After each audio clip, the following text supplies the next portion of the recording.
Example 9 from section 2.1.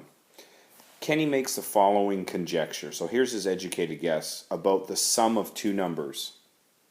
Find a counterexample to disprove Kenny's conjecture. So here's his. So we already have a clue that probably what he said is wrong. We just need to find an example.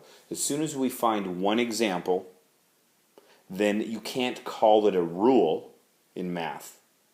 Okay, so the conjecture is that the sum of two numbers, so if you add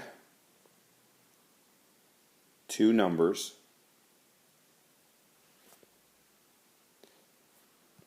is always bigger, when you add two numbers, bigger than the largest number that you added. Okay, so let's take two numbers. Let's find two numbers. So if you took two numbers, let's say 0 and 1.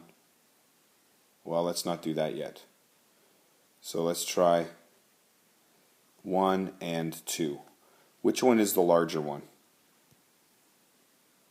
2 is the larger one. Okay? But what is 1 plus 2?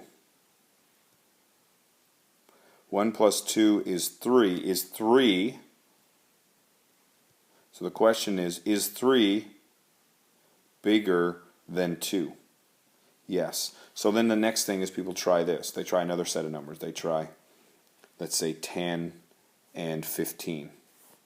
And that equals 25. So the question is 25 bigger than 15? Yes.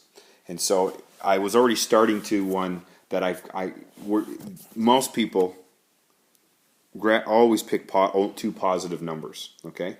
But do we have to pick positive numbers? It says two numbers. Well, there's other numbers as well.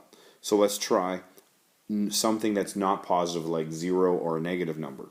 So I'm going to change the screen here. So the first one I was going to do is to go 0 plus 1. Well, that equals 1. And then you have to ask yourself, which is the biggest number there? Well, 1 is the biggest number. So is 1 bigger than 1? That's your question. And the answer is no. This is a counterexample.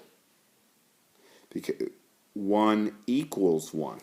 So there's a counterexample. I only need one, and now I've disproved it. But if you want another counterexample, here's another one. I can come up with other ones, so let's try another one. Let's try, say, -1 plus -2. What does that equal? Now some of you say 3 and now you're dead because you don't know your integer rules. But really it's -3. Okay, so you're asking yourself, is -3 bigger than the biggest number? And just so you know, -2 is not bigger than -1. -1 is bigger. Remember on your number line? 0, -1, -2, -3. These are bigger on this side to the right, and these are smaller on the left. So clearly, so that's the question you ask yourself. Is that true? Well, that's no as well. So I've given you two counterexamples.